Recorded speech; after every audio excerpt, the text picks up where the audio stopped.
initiated in 2001. He is a dear disciple of His Holiness Gopal Krishna Goswami Maharaj. So we're very fortunate to have her here this evening. When Gopal Krishna Maharaj initiated her, he gave her a very special instruction to be an international preacher of the message of the Bhagavad Gita. And she's been doing that. Want to hear a list of countries that she visits? Japan, Canada, Australia, US, Hong Kong, Thailand, the UK, Kenya, Pakistan, etc. She's traveling around the world, and she's also developed a community, an online community that follows her all over her while she's traveling. And we welcome that online community here tonight. Also, they're right here on this little phone. Lots of people tuning in to listen to the lecture. She's also responsible for inspiring a lot of book distribution. Bhagavad Gita, especially the Srimad, of course, Bhagavad Gita, but also the Srimad Bhagavatam. At this point, it's in the thousands of sets of Bhagavatams that she's distributed globally with the help of her online community. And she's also an author herself. She's written a number of books. And also having roots in Sikhism, she's quite renowned for the book that she's written, describing the connection between Sikhism and the Vaishnava tradition and culture. So, and of course, Radhika Krpa, who is her husband, is here. Very humble gentleman. He's also accompanying her in her travels. He's also quite an accomplished person, especially in the building of beautiful temples. In India, he's actually constructed and designed a number of very beautiful temples, such as in Delhi, more than one in Delhi. 6 temples. Yeah, 6 or 7 in Delhi. There are. Gurgaon, did I say that correctly? Yeah, the latest is Rohini. Faridabad, Rohini. Oh, I see. This is right. So many temples in Delhi and others. And so we're very fortunate to have them both here. Please give your full attention to her grace, Radhika Krpa Mataji. Hare Krishna. Yeah, just short, very short Radha Madhav. Just 2 minutes. Radha Madhav? Do you want him to say? Yeah, let him say. Without the speak mic, just say 2 minutes, yeah. Then it's difficult to adjust the mic.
तस्य ज्ञानञ्जनशलाकया चक्षुर्मिलितं येन तस्मै श्रीगुरवे नमः।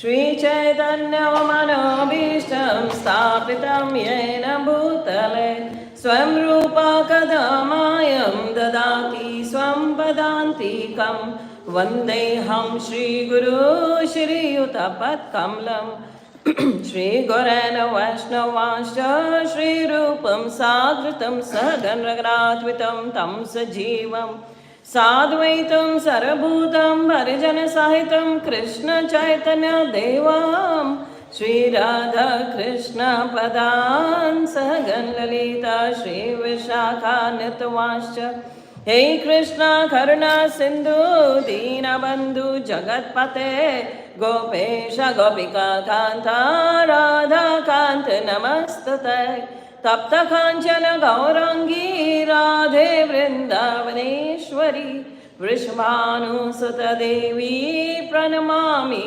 हरिप्रिये वाञ्छाकल्पतरुभ्यश्च कृपा सिन्धुभ्यैव च पतितानां पावनेभ्यो वैष्णवेभ्यो नमो नमः। जय श्री कृष्ण चैतन्य प्रभु नित्यानंद श्री अद्वैत गदाधर श्रीवासादि गौर भक्तवृंद हरे Krishna Krishna Krishna Hare Hare Hare Ram Ram Ram Hare Hare. Hare Krishna. So I welcome you all for the session. How many of you are there who have come for the first time to ISKCON temple? Oh, we welcome you all. Wonderful. So you are at the right place. If you are seeking spiritual advice, if you are seeking spiritual motivation, if you are seeking spiritual bliss, because this is where you will get it. Krishna speaks about it because we take him as the authority, the supreme authority. The Bhagavad Gita is the Bhagavad Gita. It's a celestial song sung by the Supreme Lord. He sings, in this song, he tells us that how one can achieve peace and happiness. Because in the world, everybody is seeking peace and happiness, I believe. If you ask a common layman, that what do you want in this world? They say, we want just some little bit of happiness and peace.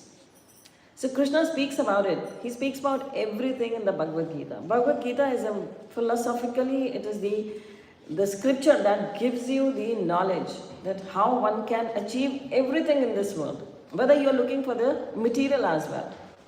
Because Krishna says, if you are spiritually inclined and you are spiritually satisfied and in bliss, then material happiness will surely come your way. The material bliss, the material opulence will come your way. If you are connected to the Supreme Lord, it will come. Provided you get attachment to Krishna and not get attached to the material.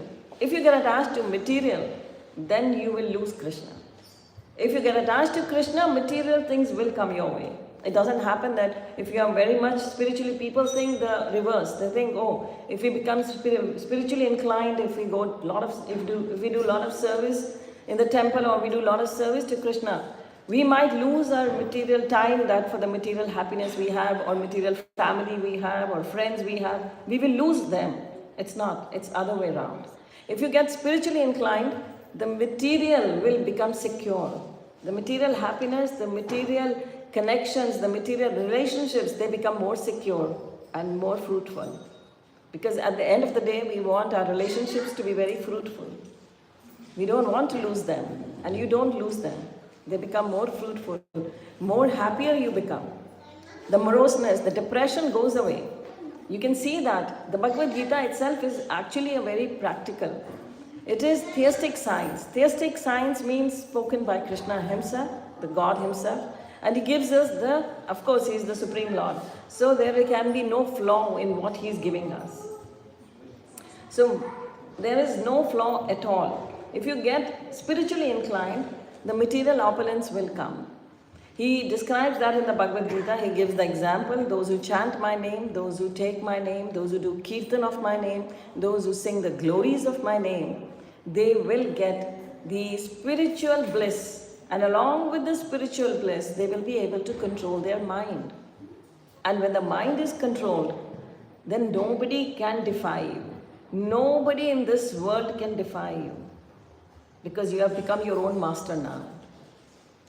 If the mind is not in your control, then you are a servant to your mind. You become a mental speculator, and then you will never get connected to Krishna, the Supreme Lord.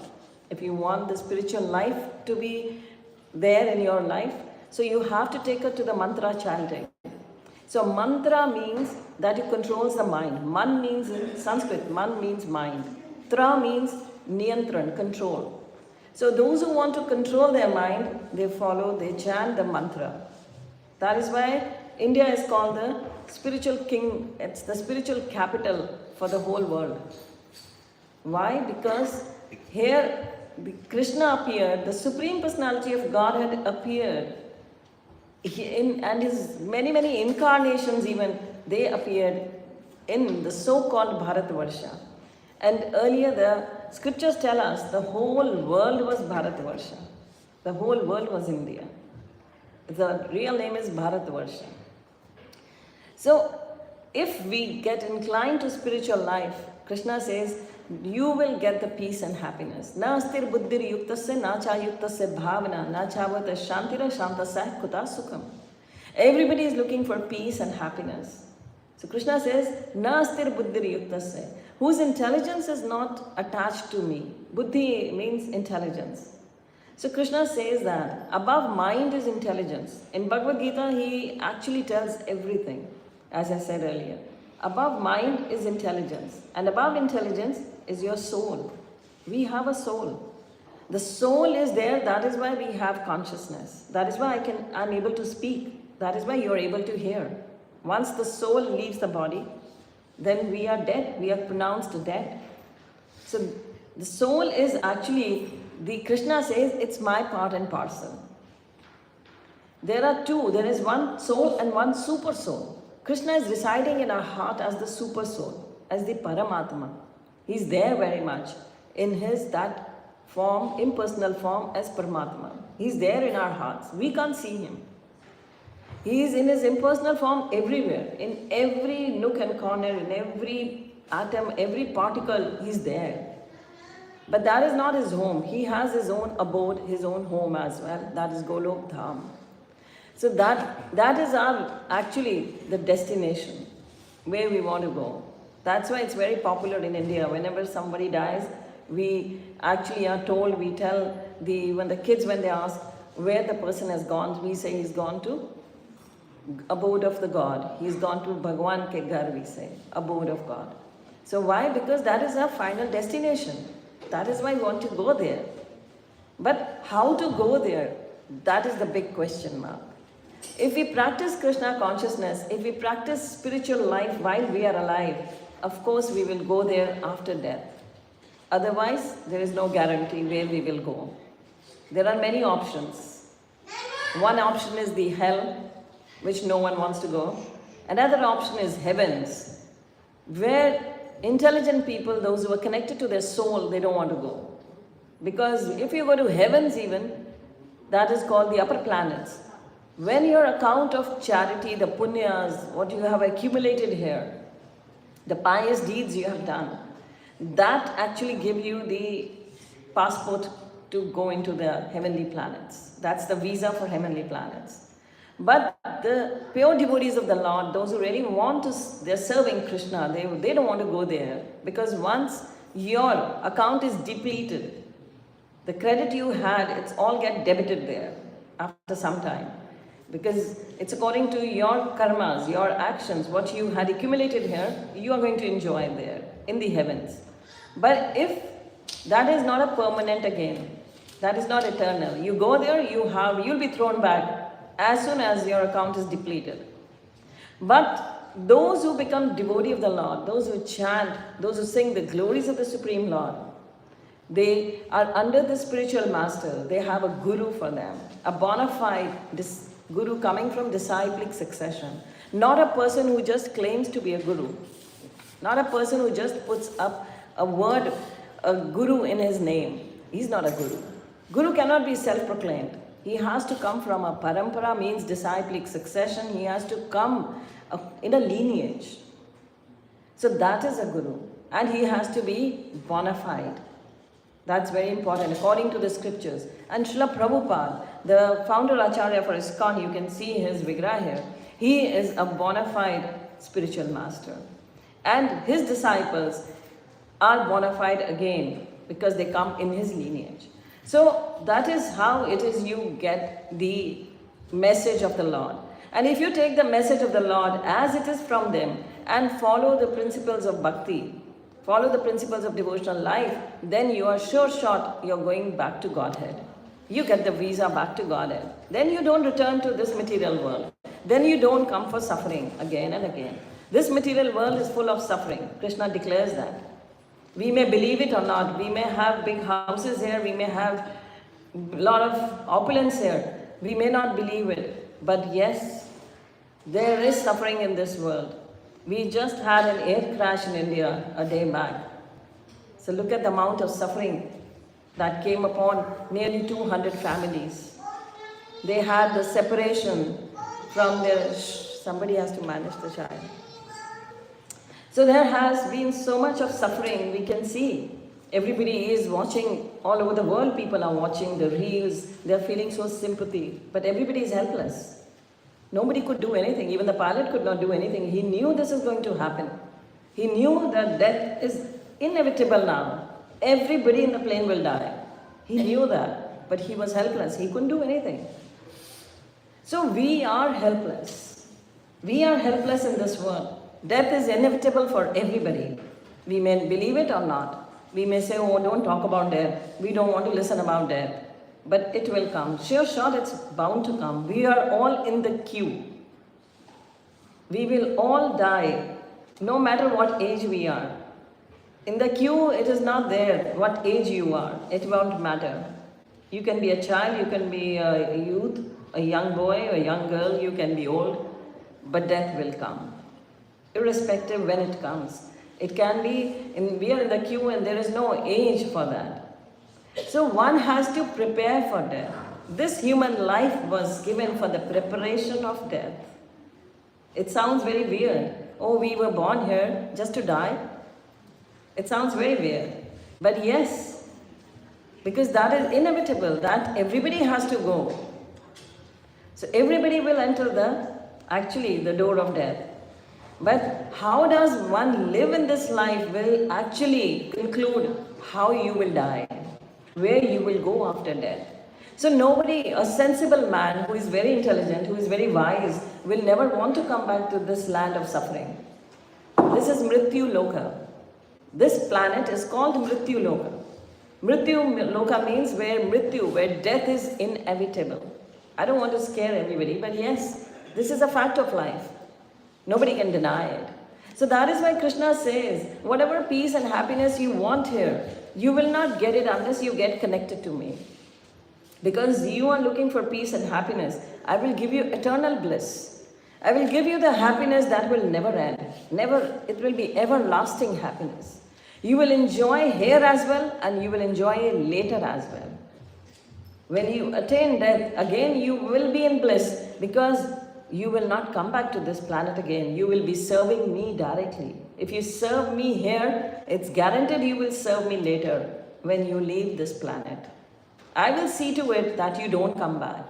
I will see to it that you don't again go back to suffering.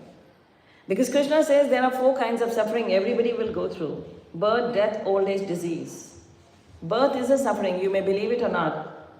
When you take birth, when the child takes birth, the mother is said to go through so much of suffering, so much of pain she has to go through. And the child is in mother's womb, he is hung upside down. He is suffering there. He is hung upside down. The X-rays, the ultrasounds, they reveal that. Our scriptures told that 5,000 years back. The X-rays and the ultrasounds came just another 60, 70, 80 years back. But 5,000 years back, the scriptures tell us, the Mahatmas, the sages, they knew in India.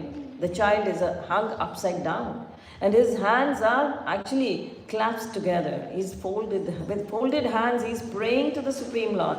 Please take me out of this hell. The womb of the mother is just like hell. Crammed up in such a little place, small space. Imagine such a big child when he comes out, approximately 3 kg in weight. and he's all crammed up in mother's small womb. You can't fit him back there. No matter whatever you try, you can't fit him back. No doctor can fit him back in the embryo, in the uterus. So this is all how it is happening. It's all divine nature. It's all Krishna's planning. So the child is asking, is praying that please take me out of this hell. And then the death is again suffering. We don't know the person who is dying how much he is suffering, but we feel also the separation, the pain of separation comes with death. Nobody wants his relatives, his friends, his dear and near ones to die. We don't want that. We don't want to see that. That separation nobody wants to feel. So Krishna speaks about that as well. And then he says, disease is it's a suffering. An unborn child can actually contract disease. What to say of others? Then there is, we know how the corona came up. Nobody wanted to actually have corona. Everybody was so fearful. So how the disease penetrates into your life, you don't know that. So old age, nobody wants to get old. Nobody wants to get old. We can see all over there. There are so many aesthetic clinics coming up because nobody wants to grow old. They all want to hide their age. They all want to look young. Because old age means again nearing death. Nobody wants to die. So they don't want to show their real age as well. So Krishna speaks of this and he says, there are 3 other sufferings coming along with these 4, he says. Adi Devik, Adi Bhautik, Adhyatmik. He says, Adi Devik. The nature will give you suffering. There will be earthquakes, there will be tsunamis, there will be droughts, there will be floods. There will be again Adi Bhautik. Other jivas, other species will give you suffering. A small mosquito can lead to your death. In India, it's very popular. In the rainy season, the dengue fever comes up. A small mosquito bite can make you die. Then he says there is Adhyatmik. Your mind will give you suffering. So the mind is the culprit. First I was about to take a class on anger, but then as I thought, some of you are new here, so let's start with the Bhagavad Gita, the basic. So mind is the culprit. Mind gives us pain, suffering. There is everything, the happiness is there in the mind itself, but it does not let you feel that. Because it gives you enviousness, it gives you greediness. The mind has got all the vices set for you. He will take you always, like you throw water on the floor. It goes towards the way the slope is. It will go to the lower side always, from the higher to lower. Mind has got that tendency. The mind always takes you from higher to lower side. It will never take you to the temple. If you give freedom to your mind, mind will say, let's go to some other place. Why you want to go to the temple? Because it does not want you to take the control. It does not want you to go near to Krishna. Because if you go near to the Supreme Lord, you will not listen to the mind. You will be controlling your own mind. And mind does not want that. So Krishna gives a full chapter in Bhagavad Gita on mind control. He talks about it. He talks very freely about mind. So those who get actually attached to Krishna, in the Gurbani, as you heard right now, that I've written books on the scriptures. I speak on interfaith. So that's why my Guru Maharaj always said, when you speak on interfaith, your actually belief in Krishna, your faith in the Supreme Lord gets more stronger, gets more firm. That's what we want. Without being dridhavrita, without being determined, one cannot do bhakti, one cannot perform devotional service. Because you need a lot of determination. Because Maya is the illusion. Illusion keeps on attacking you. It will try to take you away. It will always say, give you different reasons, not let you listen about Krishna. Because hearing is the only way with which Krishna enters your heart. We take darshan, but darshan is very momentary. It's just a bliss for you, watching the deities. Of course, we should always take darshan of the deities. But when we take darshan of the deities, that's very momentary. You enjoy the darshan, you enjoy their dressing, you enjoy the opulence around them. But the hearing penetrates your heart. Prabhupada always said the Vani. Vani is the words. The words have more impact on you. That is why ISKCON has strengthened because of the distribution of the scriptures, the distribution of Bhagavad Gita, the distribution of Srimad Bhagavatam. These scriptures, their distribution makes actually your faith firm in Krishna. Because this is the Vani. This is the actually literary form of Krishna. So when you take the literary form of Krishna, you hear, then this hearing penetrates into your heart. And when it penetrates into your heart, it cleanses your heart. Because heart cleaning is very important. The mind cleaning is very important. Because in your mind, you have all the vices.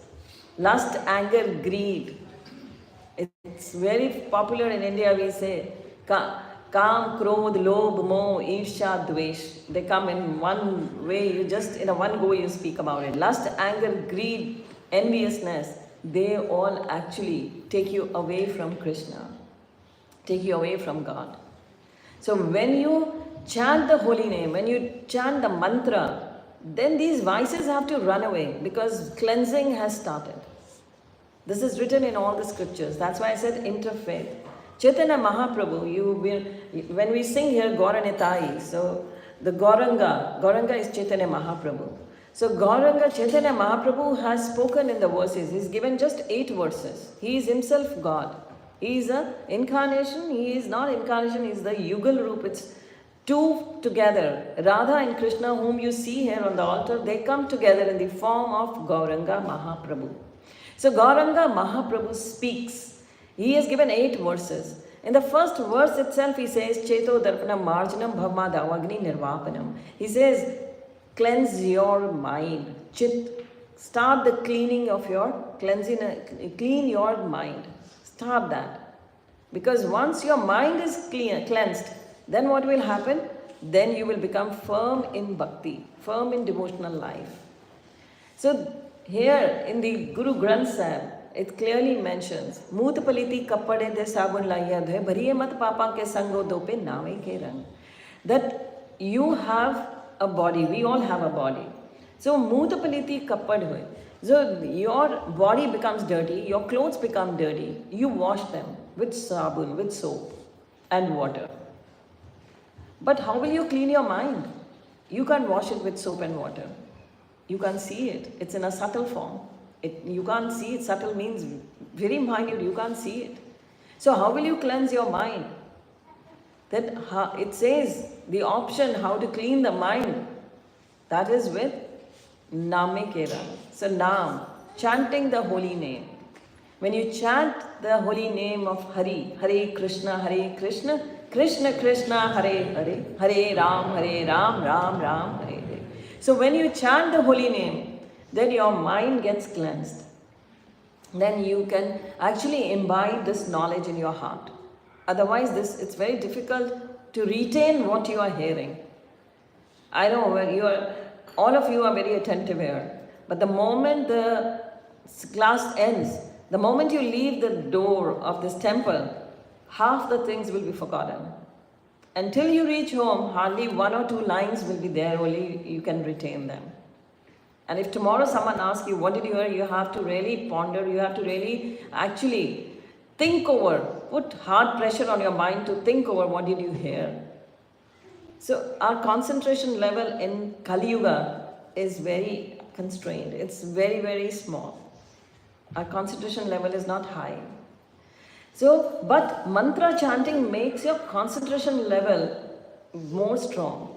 When kids have, actually it's been proven, when kids chant or the students chant, their results become very nice. Even my daughter, when she was in 12th standard, she chanted the rounds and she scored the marks which she had not ever expected even. She scored those marks. Because your concentration level increases and you can retain the knowledge. It helps you to retain the knowledge. Krishna is actually residing in the name. It's the holy name.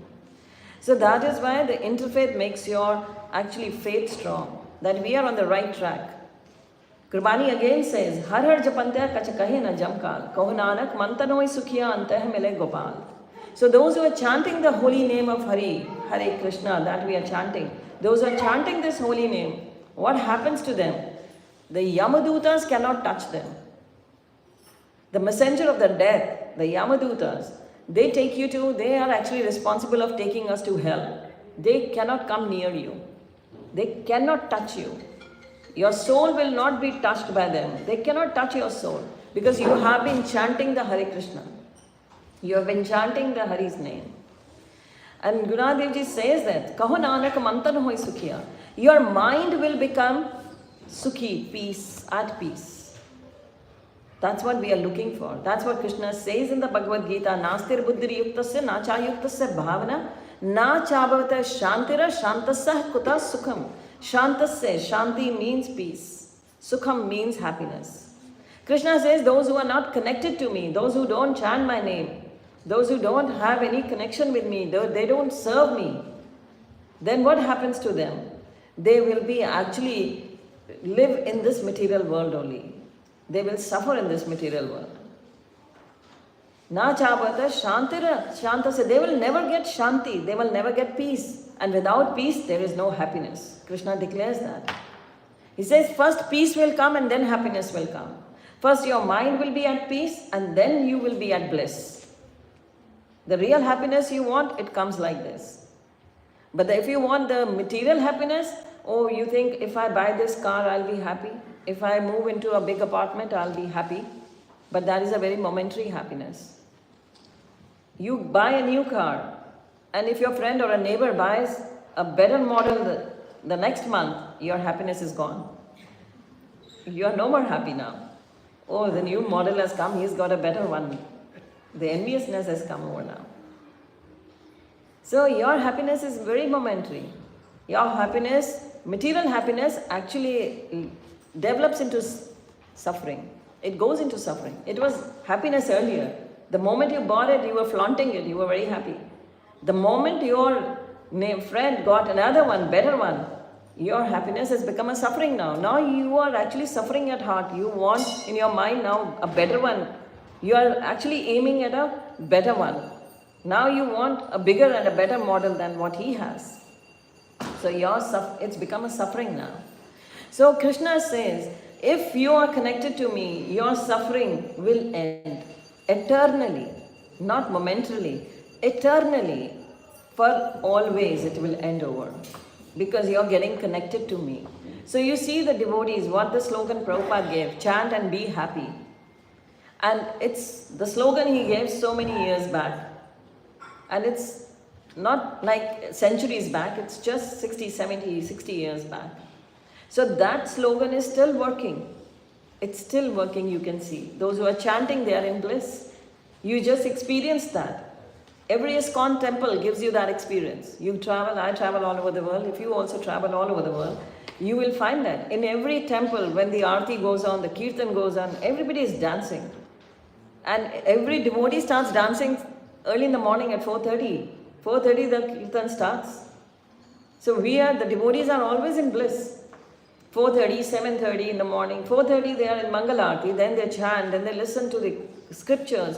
And then they are back into the form of, again the Aarti happens, then in the evening Aarti, the Bhoga is offered. They are regularly in connection with the Supreme Lord. So I don't say that you come to the temple for all the Aartis. Of course, once in a week everybody should come to enjoy this bliss, to get their batteries recharged, so that the whole week this lingerness is there, that they want to again join back. So this is the experience what Prabhupada gave to the world. And that is how he left 108 temples. That's a big deal. In 12 years, he had made 108 temples. It took us 6 years to make the Rohini temple, just one huge, nice, beautiful temple that has come up. And for TOVP, the Mayapur temple, it's been being made for such a long time, we are still making it. But Prabhupada did the miracle. He made 108 big temples in just 12 years. And when he left behind 108 temples, and his disciples added the number to them and brought this number to more than 850 temples all over the world. 850 temples ISKCON has all over the world. And the centers are unaccountable. Nobody can count them. They are beyond the reach of counting now. Because This bliss is being distributed throughout the world. This is how it is being, because those who got this, unless they give it to others, their bliss will not multiply. That is a fact, and the scriptures tell us. Those who got this bliss from those who got this from their spiritual master, it is bound that they should give it to others. Unless you give it to others, our bliss will not multiply. This is such a currency that if you have dollars in your pocket, when you spend, it's all gone, it's finished. But the holy name, if you accumulate that in your credit, in your bank account, your chanting, your preaching activities, your service to the Supreme Lord, this all actually multiplies. Your account becomes more and more heftier. And this currency will be released to you when you reach Goloka. When you reach Krishna's abode, he is gonna give you all. You can now spend this currency there. And you will be at bliss. So the Gurbani even says this, those who chant the holy name, Harar Japantya, Kach kahe na jam kala, Yamraj cannot touch you. And your mind, Mantan hoy sukhiya, mind will be happy, at peace, and your body will get the peace and happiness. In this material world also, you will be secure. You will not lose anything. Whatever you have, you will retain, and much more will be added to it. Don't worry, you're all, Krishna says, every step I will be with you. I protect my devotees. That is the assurance he gives. And so many, in the scriptures, there are so many stories, the true stories, which have been actually again glorified in the Guru Granth Sahib as well, and in the Bhagavatam as well. The story of Prahlad, the story of Dhruv Maharaj, they are all there. We chant the Hare Krishna Mahamantra by lifting our hands up. Why do we lift our hands up? Who would say that? Yes? Surrender? Yeah. That's the mood of surrender. We are surrendering to Krishna. That's the mood we are developing. We are crying for him, calling him up. Just like Draupadi. Draupadi is the wife of 5 Pandavas. She has got very strong husbands. Not 1, not 2. She has got 5 strong husbands. But when she was brought to the courtroom to be disrobed, she was to be disrobed. Her sari had to be taken off. It was being pulled. And she was dragged to the courtroom where all the seniors are sitting. There is Bhisham Pitama, the great grandfather. There is her father-in-law, Dhritarashtra, is sitting. His 5 husbands are there. The gurus are there, Dronacharya, the guru is there. And she is brought to that courtroom to be disrobed. And she is the best friend of Krishna. And Krishna is at that time in Dwarka. And this is happening in now we call Delhi, it was Hastinapur earlier. This is happening in Delhi, Hastinapur. Krishna is there in his room with his queen, Rukmani. And Rukmani, he's all tense up. Because when some problem comes upon his devotee, on his dear friend especially, he's all worried. He's worried that, and Rukmani, his wife, asked him, why are you so worried? And he says that my best friend, because Krishna is Krishna and Draupadi is called Krishna. They are so much together that they share the name as well. So now Rukmani says, why don't you go and help her? He says she's in great trouble. So she says, why don't you go and help her? And he says, she hasn't called for me. One thing is for sure, Krishna doesn't come without being called. That is his rule. Unless you call for him, he will not come. He's there, he's watching everything, he's the witness. He's witnessing everything what you are doing, everything. Whatever you're doing in this world, he knows it all. He will neither stop you, neither forces you to do. He will not stop you also. But he's witnessing everything, he knows everything. And Rukmani says, why don't you go and help her? And he says, she hasn't called for me. And now, because she has a lot of pride in her 5 husbands, she thinks she has 5 husbands, they will protect her. How can they let this happen to her? But when she looks towards her 5 husbands, Yudhishthira has lost her in the gamble. They cannot help her. They put their heads down in shame. Now she has the faith that how can Bhisham Pitama, the great grandfather, is sitting there. How can he let this happen? But when she looks at him, he also puts his head down. He's with the Kauravas. He cannot help her. Now she looks at the Guru Dronacharya is sitting there. But that Guru Dronacharya is also helpless. Dhritarashtra is already blind. He can't see anything. He is spiritually blind and he is materially blind as well. He has no respect for Krishna. But now Krishna says that her faith has actually gone upon herself now. Because she is come out of a sacrificial fire. She is not an ordinary woman like us. She was not born from a mother's womb. She took birth from a sacrificial fire, yajna. She is a yajna putri. She has full faith in herself that she is very strong. Because when our pride is very high, we feel, oh, I can manage it. I can manage everything. And she holds her sari with both the hands. But then she's no match for Dushasana. When he's pulling the sari, she's no match. First she leaves one hand, then she leaves the other hand. And then she lifts her both the hands up and she says, Hey Krishna, Rakshamam. Hey Krishna, please protect me. And Krishna appears in less than a fraction of a second. He's there in the sari form. He does not let her to be disrobed. She's never disrobed in the courtroom. He protects her. So when we call for Krishna, Krishna comes over and protects his dear devotees. But you have to call him. And this calling, Prabhupada says, is the chanting of the Maha Mantra.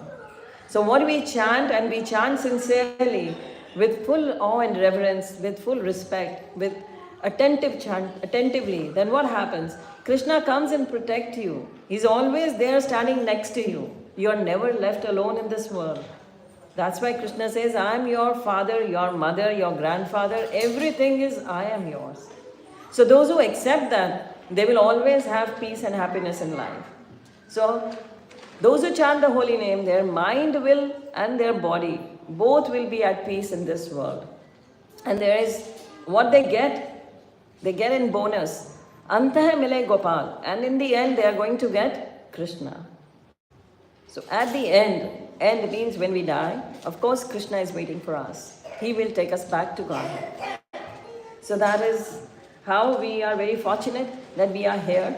I know the time is running and Prabhuji is here. So any questions you can ask. There are lots of things to say, but time does not permit. We just have a 40-minute short class. Mataji will be here throughout the evening, and we may even be able to hear from her again before she leaves. Here for another 10 days, I believe, with us. And also in the morning, Bhagavatam classes. If anybody would like to ask a question about the contents of tonight's talk, Mataji will be here for the rest of the evening. Very approachable, and she'll be very, very happy to speak with you. And you can approach her and ask her a question about anything that she was saying this evening. We'll have to move on to the kirtan now because of time, but we can see how time quickly goes when we start glorifying Bhagavad Gita and Krishna. So thank you very much, and thank you everyone for being so attentive. It's a very full temple room. We were all able to really focus on what Radhika Krpa was saying. So thank you very much. Thank you, Prabhuji. Hare Krishna. We will be serving prasad. Thank you.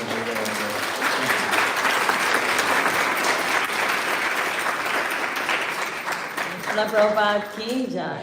So if you want to, you can follow me on my YouTube channel, Radhika Krpa, RADHIKAKRPA. I'm on Instagram and on the YouTube as well. Haripal. So prasadam will begin to be served in the tent in about 15 minutes or so. Around 7 o'clock we usually start. Everyone's welcome to go whenever you'd like to. But we will now invite everyone to stand for darshan, and we'll begin the kirtan with Jai Govinda Guru. Hare Krishna. Hare Krishna.